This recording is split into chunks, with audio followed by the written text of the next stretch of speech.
Okay, Assalamualaikum warahmatullahi wabarakatuh. Bertemu kembali kita dalam PDPR Pendidikan Islam. Okay, hari ini ada dalam jadual kita ada PDPR Pendidikan Islam. Okay, terlebih dahulu Ustazah kenalkan diri. Ustazah adalah Ustazah Siti Aisyah binti Ishak. Okay, yang mana telah dikenalkan oleh Ustazah Latifah dalam video sebelum ni. Okey, hari ini Ustazah akan teruskan dengan tajuk pertama dalam bidang fiqh iaitu bab 17. Awak boleh tengok dalam buku teks digital awak muka surat 95 hingga 100. Okey. Sebelum kita mulakan kelas, kita baca doa dulu. Bismillahirrahmanirrahim. Allahumma ftah alaina hikmataka wa anshur alaina min khazaini rahmatika ya arhamar rahimin. Rabbana shrah lana sudurana wa yassir lana umurana wa la tu'assir alaina. Allahumma zidna ilma wa zukna fahma. Amin. Okey, baiklah anak-anak. Hari ini kita akan belajar tajuk pertama dalam bidang fiqh, iaitu tajuknya konsep ibadah dan jenis hukum. Okey. Okey, dalam tajuk ni, objektif yang akan dicapai adalah yang pertama menyatakan jenis hukum, yang kedua menjelaskan maksud hukum dan yang ketiga adalah menghuraikan hubung kait hukum dengan amalan harian. Okey, untuk kriteria kejayaan adalah apa yang Ustazah nak awak capai. Yang pertama adalah menyatakan dua jenis hukum. Yang kedua adalah menjelaskan maksud dua hukum berserta contoh. Dan yang ketiga adalah menghuraikan satu hubung kait hukum dengan amalan harian. Okey. Okey, kita pergi kepada maksud ibadah.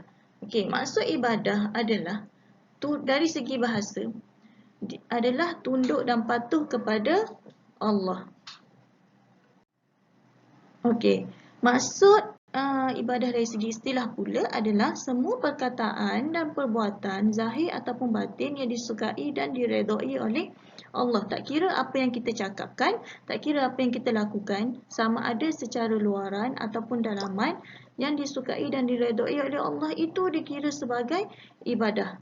Okey, contohnya dalam hati kita selawat Allahumma salli ala Sayyidina Muhammad dalam hati pun dikira sebagai ibadah. Okey, boleh.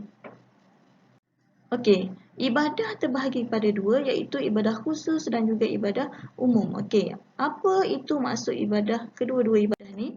Kita pergi pada ibadah khusus dulu. Okey, ibadah khusus maksudnya adalah ibadat yang telah ditetapkan oleh syariat Islam dari segi cara, rukun, syarat dan dia tak boleh diubah.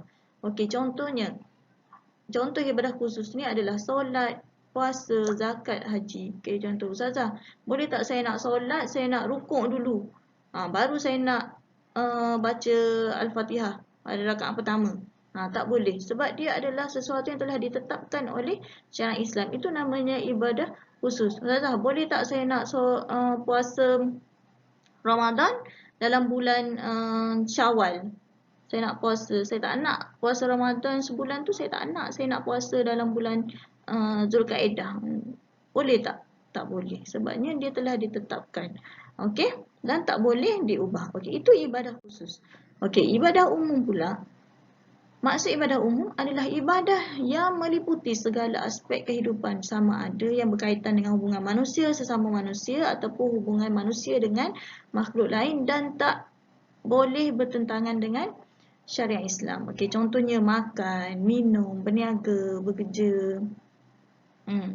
Okey, makan pun dapat pahala ibadah. Okey, senang nak buat ibadah ni.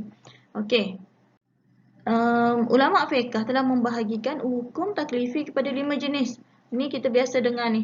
Okey, yang pertama adalah wajib, yang kedua adalah sunat, yang ketiga adalah harus, yang keempat adalah makruh dan yang kelima adalah haram. Okey, apa tu maksud wajib?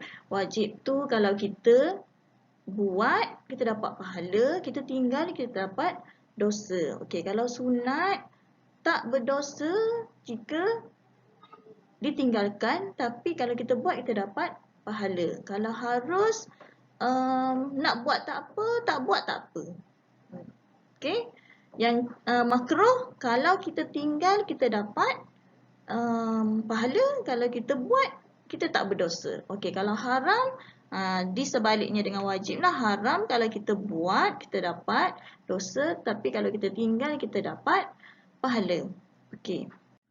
Itu sahaja untuk tajuk hari ni. Okey, untuk tugasan Ustazah nak awak semua buat nota tajuk ni dalam buku tulis yang awak dah ada. Yang pada video sebelum ni Ustazah Latifah dah nyatakan kita perlu ada satu buku tulis untuk pendidikan Islam. Okey. Apa-apa kemusykilan, apa-apa persoalan awak boleh respon, awak boleh tanya dalam grup Telegram yang kita dah sediakan. Okey, sehingga bertemu lagi insya-Allah. Okay, Assalamualaikum warahmatullahi wabarakatuh.